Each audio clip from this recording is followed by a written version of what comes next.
Hawks, Noelle Light McLean here to start our first show today. Today is Thursday, May 17th, and it is an A-Day. Today's students of the day are Jeffrey Lanfear for always being in a great mood and making everyone smile each day. Nominated by administration.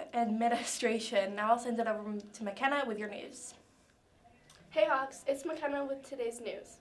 Today's review classes are Algebra 1 with Mrs. Baca from 3:15 to 4:15 and E2:15, Geometry from 3:15 to 4:15 with Mrs. Smith and E2:13, Living Environment from 3:15 to 4:15 and D2:16, Industrial Revolution from 3:15 to 4:15 with Mr. Swore in E2:28, and also Lang and Lit from 3:15 to 4:15 with Mr. Gagnon in D107. Lizzie Robinson from our 9th period CPPtv class produced a video that we could go bananas over.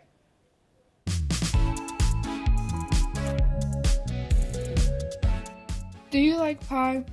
I like pie. Pie at Thanksgiving, pie at Christmas, and even pie for my birthday. Some may think making pie is hard or scary. I'm going to teach you how to make pie without the dough and with no oven. First, what you need to do is gather your ingredients and your equipment.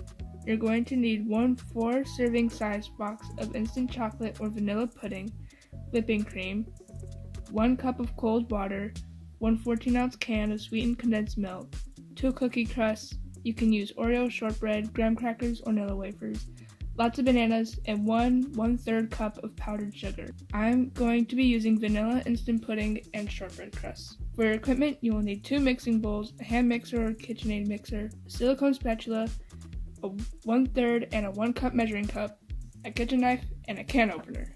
First, in a medium bowl, you want to put in all of the pudding mix, followed with cold water.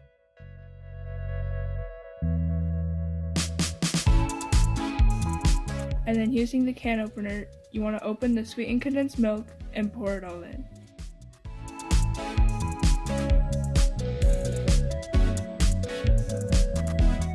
You can use a spatula to get it all out if you need. After those 3 ingredients are in the bowl, you want to use the spatula to mix all of your ingredients together until there are no lumps. Once you have your pudding all mixed together, you want to stick it in the fridge until you're ready to use it again. In your second mixing bowl, you want to measure out 1 cup of whipping cream. Put that into your bowl. You then want to put your hand mixer with the 2 beaters into the bowl. You want to mix until it gets soft peaks, which should look like this. Setting the pudding aside, you want to get out your pie crust and gather your bananas. After peeling your bananas, you want to cut them into slices to fill the bottom of the crust. Make sure to level out your banana slices so that they are relatively even. Set the crust aside and bring out the pudding and whipped cream. You want to put all of the whipped cream into the pudding.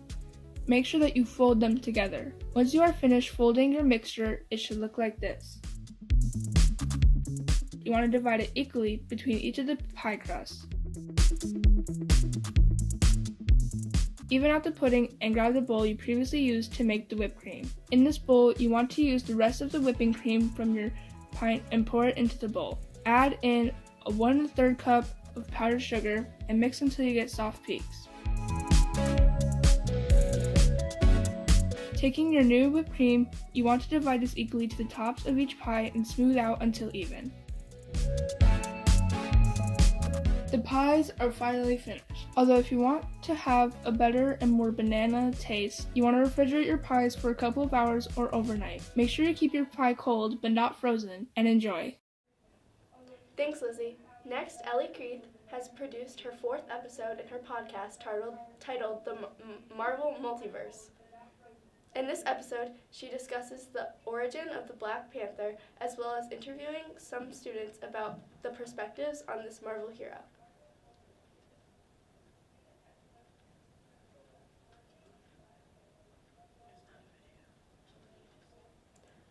Studio 315 is available in the library today and every day after school from 3 until 5. Also at the Corning Museum of Glass, you can visit and see fantastic Hawk artwork on display. Be sure to check it out. Have a fantastic day, Hawks, and now to Lily with your weather.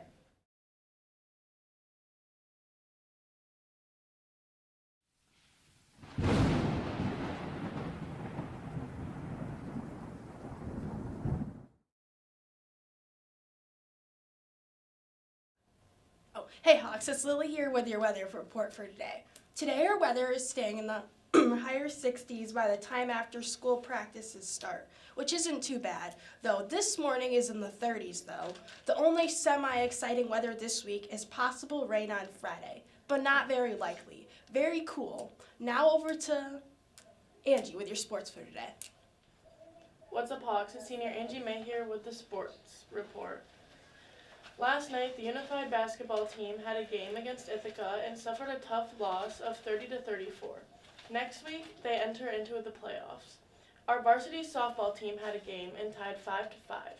The flag football team had a game and won 54-26 against Johnson City. Hannah Smith threw for 7 touchdowns and Jada Felker had 5 touchdowns. In other news, last night, the track team had a stack championship against 17 other schools. The boys and the girls both won stack championships last night in a late one. Congratulations to the boys and girls for making it through tough conditions. Great job, Hawks. Tonight, varsity flag football has a game against Binghamton at 7 p.m. and the varsity girls golf team has a meet at 9 a.m. at the Mark Twain Golf Course. That's all sports today. Now here's Gianna to wrap up the show. Hey Hawks, Gianna here to wrap up the show.